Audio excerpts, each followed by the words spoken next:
Yep, it is a 50 basis point hike as consensus did suggest here to 2.5% for the New Zealand central bank. Yes, it's going to be interesting, right? Because this is the first central bank that we actually have seen where they have hiked rates above neutral.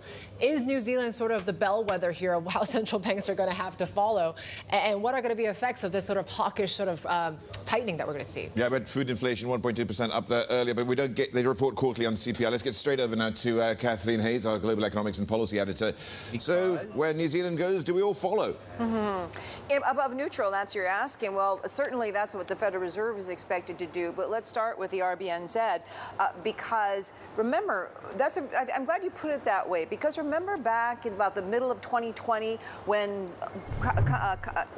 central banks were wondering what to do, how much to hike. It was the RBNZ that just one day said bang, 75% rate cut. Then in October 2021, they were one of the first to start hiking rates again. They did 3 25 basis point hikes. They've done 2 50 basis point hikes already. This is their third one in a row, and you can see from this chart that investors are expecting the RBNZ to get up nearly to 4% by the end of the year. And yes, their inflation rate, you want to take a look at it, 6.9% year over year. Their forecast had been 5.9% for 2022. It'll be interesting to see if we get more, as we get more information from their policy statement, as what that will show in terms of did they change their forecast?